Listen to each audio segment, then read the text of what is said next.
Assalamualaikum warahmatullahi wabarakatuh. Alhamdulillahi rabbil alamin, wassalatu wassalamu ala asyrafil anbiya'i wal mursalin wa ala alihi wa sahbihi ajma'in. Allahumma salli wa sallim ala nabiyyina Muhammad wa ala alihi wa sahbihi wa man tabi'ahum bi ihsanin ila yaumiddin, amma ba'd. Hadirin dan hadirat rahimani wa rahimakumullah, muslimin dan muslimat yang Allah rahmati lagi Allah kasih sekalian. Syukur kita kepada Allah pada pagi yang penuh keberkatan ini. Allah masih lagi memberikan keizinan kepada kita untuk kita hadir ke salah satu rumah Allah Subhanahu wa taala. Kita dapat menunaikan salat subuh secara berjamaah, dan sementara masuknya waktu syuruk, kita isi dengan 20 minit pengajian tadabbur ringkas surah Al-Waqiah. Kita akan lanjutkan pada ayat yang ke-11, yang mana ayat yang ke-11 ini adalah perincian kepada golongan as-sabiquna sabiqun. Okey. Golongan as-sabiquna sabiqun ini, apakah kedudukannya, apakah balasannya di sisi Allah? Ayat nombor 11 ada jawapannya. A'udzu billahi minasy syaithanir rajim.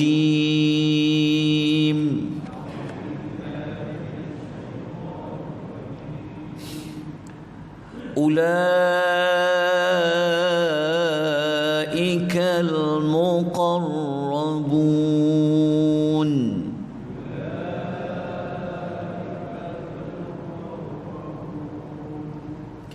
Terjemahan ayat, ulaika, mereka itulah.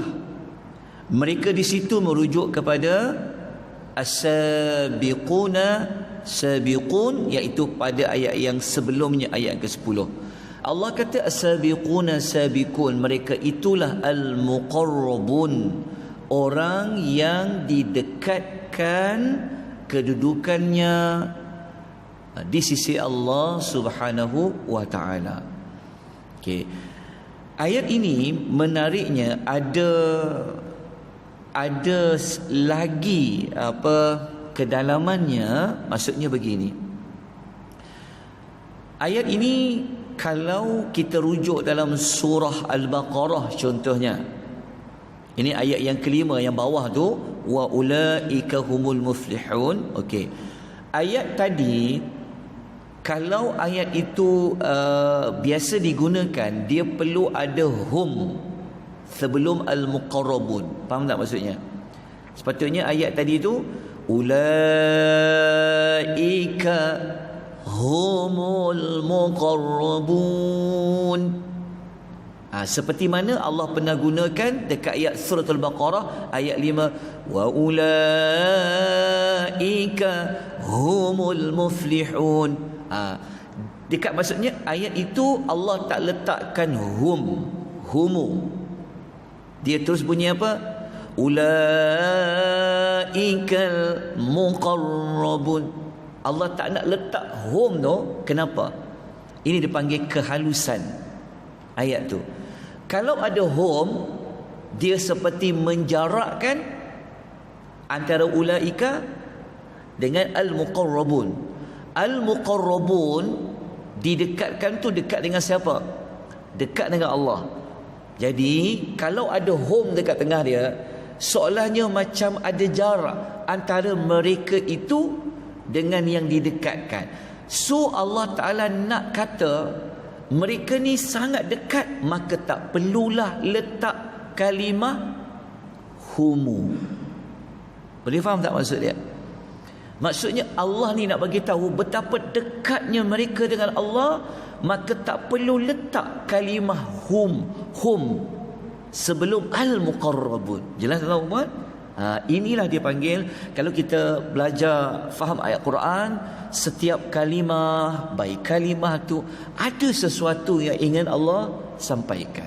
Ni kita ambil lah sedikit maklumat. Okey, ayat ni tak susah nak faham kerana ia merujuk kepada golongan yang didekatkan kedudukan mereka di sisi Allah Subhanahu wa taala. Okey, saya terus kepada ayat yang ke-12. Jadi pengajaran ayat itu apa? Pengajaran ayat itu ialah manusia yang sangat dekat hubungannya, darjatnya di sisi Allah adalah golongan as-sabiquna sabiqun. Sekejap lagi kita akan kupas siapa itu sabiqun. Saya perlu ulang sedikit. As-sabiqun tu kalau kita ulas sebelum ini apa? Sabiqun ni adalah perbuatannya orang yang telah mendahului, maka nanti dialah yang akan mendahului. As-sabiqun pertama merujuk kepada perbuatan dia mendahului. Dialah yang apa-apa pun dia mendahului. Jadi nanti mereka inilah yang akan ke depan sekali. Itulah as-sabiquna sabiqun. Baik. Mereka ini, apa yang Allah nak bagi kepada mereka pada ayat yang ke-12? Fi jannatin na'im.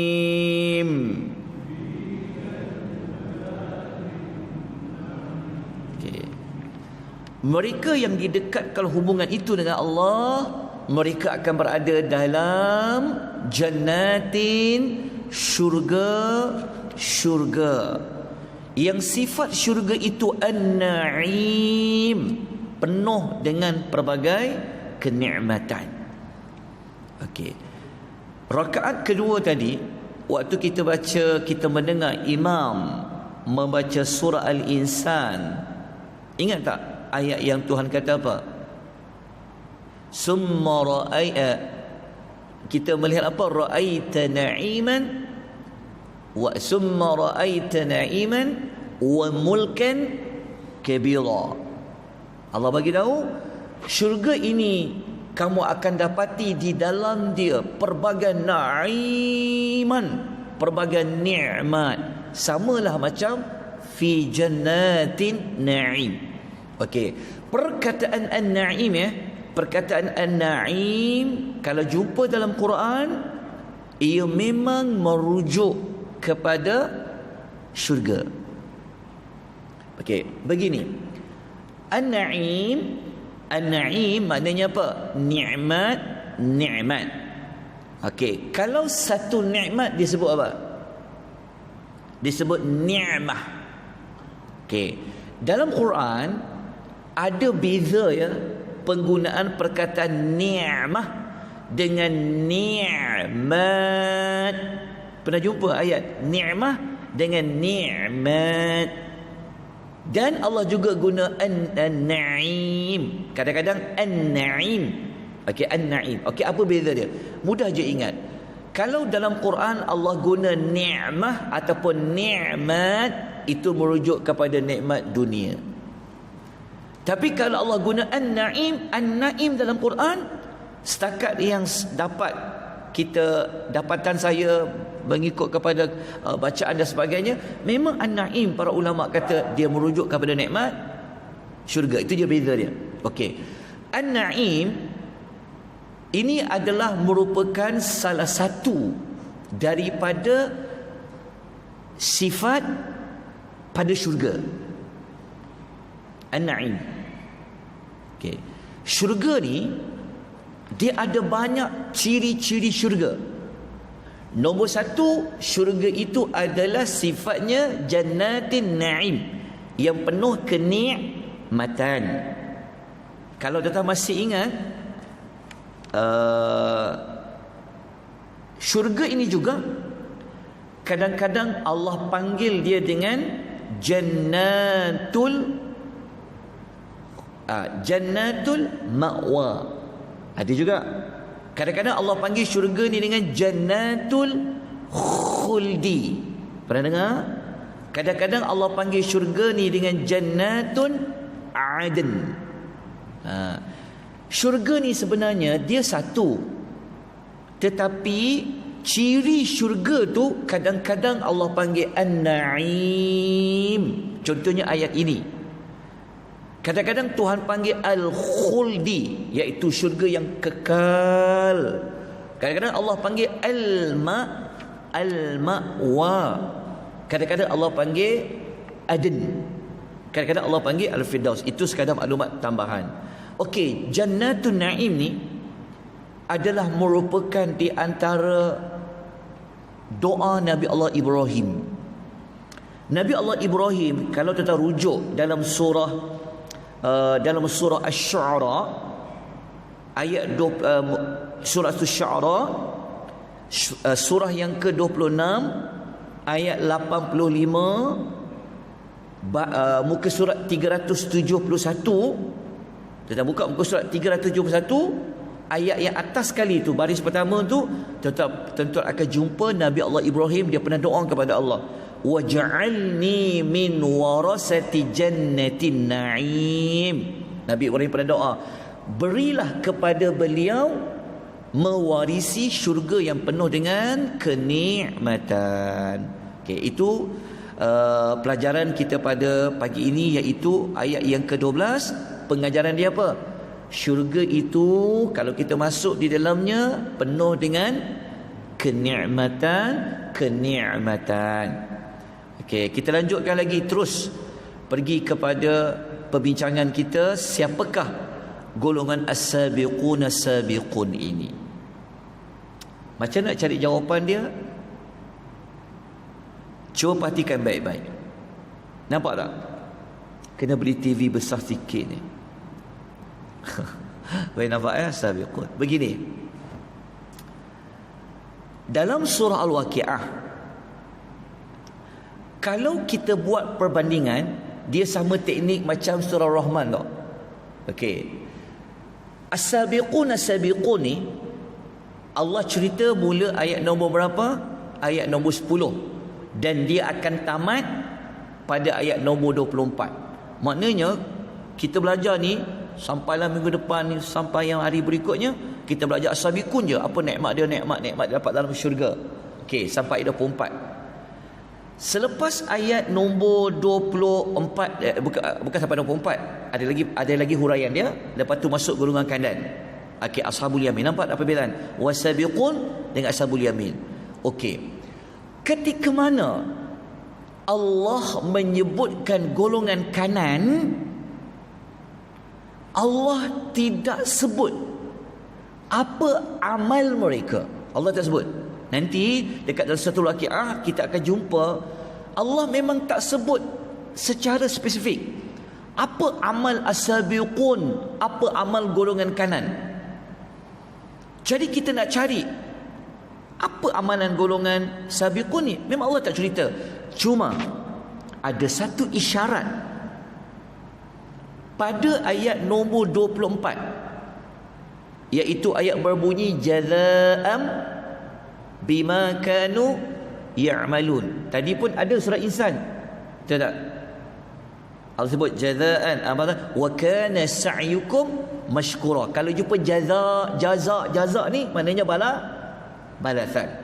Okey, ketika mana Allah menceritakan golongan sabiqun, sebab kita nak cari jawapan sekarang, as-sabiqun ni apa dia buat sampai Allah nak sampaikan mereka ni sangat dekat dengan Allah. Okey, kalau cari dalam Al-Waqi'ah ada satu isyarat, ada satu clue dia. Allah kata jazaa'an bima kanu ya'malun, sebagai balasan bagi apa yang telah mereka kerjakan. Maknanya Allah Ta'ala kata apa? As-sabiqun ni dia dapat nikmat ni, itu adalah balasan apa yang mereka telah buat.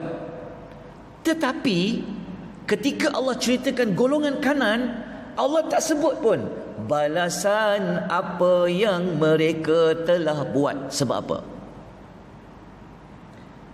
Dia sebenarnya Allah nak kata, ini bukan saya kata ya, merujuk apa ulama kata, kenapa ketika Allah kata as-sabiqun as-sabiqun ni, Allah kata mereka dapat nikmat-nikmat dalam syurga tu sebab amal-amal yang mereka buat. Tetapi golongan kanan tak disebut pun sebagai balasan apa yang mereka dah buat. Seolah-olah kata para ulama tafsir, amal as-sabiqun lebih banyak daripada ashabul yamin, sehingga Allah tak sebut perkataan jazaan bima kanu ya'malun pada ashabul yamin. Peh ke dok peh ni? Boleh faham Boleh faham kan? Okey. Berdasarkan isyarat itu, maka kata para ulama tafsir, as-sabiqun ni tentu amal dia ya'malun tu mereka selalu buat amal tu, tentu amalnya special daripada golongan kanan. Walaupun golongan kanan ahli syurga juga, tapi ahli syurga kelas kedua. Okey, jelas ini sebab tu kalau kita baca Quran, kita kena perhati satu ayat, tapi kita tak dah nak perhati. Sebab kita kejar nak khatamnya ni. Baca. Okey, tak apa. Lepas tu satu usaha yang sangat bagus, kita buat tadabbur walaupun pendek. Baik, ada 4 minit lagi. Okey. Waktu sangat cepat berlalu. Okey. Pertama, siapa tu as-sabiqun? As-sabiqun kita boleh kata apa? Kita boleh kata yang pertama, Allah bagi isyarat mereka ni ada amal yang mereka ni orang yang lebih banyak amal dia daripada golongan kanan. Kalau orang tanya, macam mana kita boleh kata dia banyak amal? Kita boleh kata ketika mana Allah menutupkan cerita as-sabiqun, Allah kata mereka yang malun tau, tidak pada golongan kanan. Okey. Kalau dalam ayat Quran lain, tengok dalam suratul Mu'minun ayat 61, Allah kata ulaika yusari'una fil khairat wa hum la sabiqun. Cuba tak perkataan sabiqun. Mereka itulah orang yang bersegera dalam melakukan kebaikan. Mereka itulah sabiqun. Jadi isyarat lain dalam surah lain, as-sabiqun ni adalah orang yang dia cepat-cepat, orang yang bersegera. Apa pun amal soleh, dia yang paling cepat, paling segera. Okey, kita nak buat kutipan untuk membesarkan masjid, dia paling laju sekali, tup, sampai dah dia. Faham tak? Masjid tu orang lain tak datang lah, dia yang paling segera sekali. Contohnya dia adalah orang yang cepat-cepat. Dia bukan jenis orang yang engkau dulu, janji aku buat yang hujung. No, bersegera. Boleh faham tak? Lepas ni kena segera. Okey, dalam ayat lain dalam surah Fatir ayat 32, Allah kata wa minhum sabiqun bil khairati biiznillah. Di antara mereka ada yang mendahului. Maknanya kalau dia bersegera, maknanya dia lah yang paling yang ke depan. Itu di antaranya. Okey, jelas tuan-tuan rahimani wa rahimakumullah. Itu secara umum. Okey, secara yang lebih khusus, kata Ibnu Katsir, sesiapa di dunia yang berlumba-lumba dan bersegera melakukan kebaikan, maka nanti di akhirat dialah termasuk orang yang paling dahulu mendapat kemuliaan, kerana balasan itu sesuai dengan amal perbuatannya. Ni kita fahamlah. Maksudnya siapa nak masuk syurga grup yang pertama dekat dunia, dia perlu jadi orang yang awal dalam buat kebaikan. Macam tu. Kalau dia makin lewat, makin grup kedua lah dia, ke belakang lah dia. Kalau siapa-siapa makin ke depan lah dia. Okey. Saya dapat merujuk beberapa ulasan para ulama tafsir. As-sabiqun ni siapa dia? Apa amal dia punya banyak tadi tu? Okey, gini. Yang pertama, dia buat yang wajib. Yang kedua, dia tinggal yang haram. Yang ketiga, dia buat juga yang sunat. Kan Allah suka buat yang sunat, dia pun cepat-cepat dia buat. Orang lain tak buat sebab apa? Sunat, apa definisi sunat? Sunat buat dapat pahala, tak buat tak berdosa. Itu yang kata tak apalah, sunat aja. Ada satu kumpulan ni, dia tak kisah, sekalipun dia sunat, tapi ni amal kebaikan ni, dia ke depan, dia buat. Lepas tu dia juga tinggalkan yang makruh. Makruh atau tak makruh? Makruh contoh apa? Semayang dalam keadaan menahan sakit perut dia. Imam ni dalam baca sajadah dengan insan, aduh panjang berbenar lah. Dia dah dia nak dan nak tabung air tu, tahan dia. Itu makruh. Sepatutnya dia berhenti, ambil wudu, masuk balik semula. Itu patut makruh. Orang as-sabiqun ni dia tinggal yang makruh. Walaupun makruh tu tak haram, tapi Allah tak suka. Walaupun tak haram, bagi dia apa yang Allah tak suka, aku boleh tinggalkan. Yang kelima, sebahagian yang harus pun Allah tinggalkan. Mereka ketinggalkan. Harus ni boleh buat, tapi dia tinggalkan. Contoh apa yang harus? Makan. Ada orang kalau dia dah makan tu, ya Allah, makan aja. Ada sebagian orang as-sabiqun ni dia kata, aku tinggal sikit lah makan tu. Boleh faham tak? Macam bercakap tu harus, tak cakap pun boleh, bercakap pun boleh. Tapi kalau dah bercakap tu, tak berhenti-henti bercakap. Takut dia bercakap tu ada dosanya, ada begini-begini. So orang as-sabiqun ni dia tinggal sebahagian yang harus. Boleh faham eh? Apabila kita ambil 5 kriteria ni, banyak tak amal mereka. Golongan kanan, dia ada kurang sikit. Buat yang sunat tu kadang-kadang. Yang makruh tu dia tak haram, rasa juga. Yang harus tu dalam benda harus, buatlah. Macam tu. So ada beza.